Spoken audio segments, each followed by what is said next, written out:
La suite enfin plutôt la démonstration de la configuration, de l'utilisation du pic, du convertisseur du pic.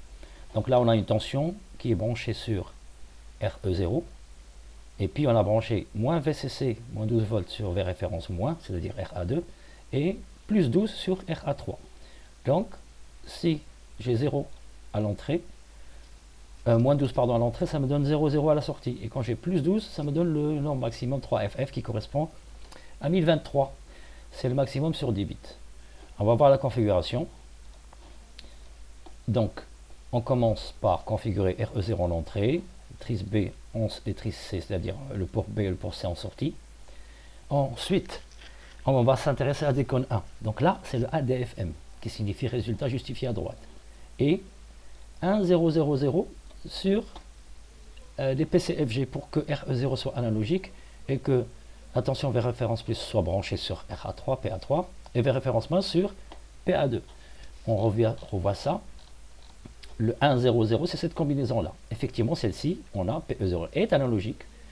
V référence plus est branché sur PA3 et V référence moins est branché sur PA2.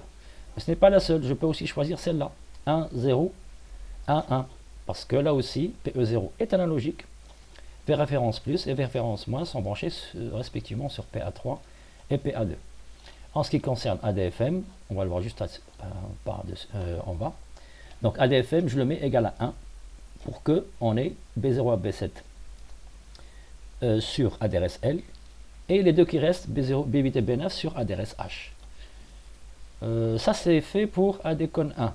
Maintenant pour ADCON 0, on rechange de banque, puis on va mettre un 1 pour la fréquence d'oscillateur, oscillateur interne. Voilà, un 1 sur ADSC1, ADSC0, ça vous donne fréquence interne, donc un temps de conversion de 24 à 36, qui je le rappelle est supérieur à 19,2. Ensuite, on va choisir le canal 5, donc 101, on peut le voir sur ce tableau-là, ici. Canal 5, c'est parce qu'on veut convertir PE0, donc 101. Et enfin, on va mettre un 1 sur AD-ON, sinon le convertisseur ne peut pas fonctionner, AD-ON doit être égal à 1. Donc là, 111, 101, on ne met pas encore Go égal à 1, on attend de finir la configuration, donc AD-ON égale à 1. Une fois qu'on a mis cette valeur-là en binaire, dans ADCON 0, la configuration est faite. Maintenant, il faut lancer la conversion en mettant 1 grâce à BSF sur Go, qui est dans ADCON 0. Et on teste, est-ce qu'il est égal à 0, est-ce qu'il est revenu à 0 grâce à BTFSC. On teste ADCON 0 toujours Go, parce que quand il revient à 0, ça veut dire que la conversion est terminée. Une fois que c'est fait, je vais copier les résultats ADRS-H sur le port C, sur lequel j'ai branché deux convertisseurs, oui, c'est une sorte d'afficheur et convertisseur BCD 7 segments. Et les deux qui restent ADRS-L, je vais les brancher dans le port B. Je vais les copier, pardon, dans le port B. Pour ADRS-L, il faut changer de banque parce qu'il est dans la banque 1. Donc, on passe à la banque 1 et on revient à la banque 0 si je veux copier dans le port B. On regarde maintenant la simulation sur ISIS. Je prends une valeur quelconque, voilà, par exemple 5,04 volts. Je vais calculer N et je dois trouver 2 D6 en hexadécimales. Premièrement, je calcule le quantum. Je vous rappelle que la formule, c'est N égale à la tension d'entrée moins V référence moins divisé par le quantum. Et le quantum, V référence plus moins V référence moins divisé par 2 à la puissance 10, c'est-à-dire 1024.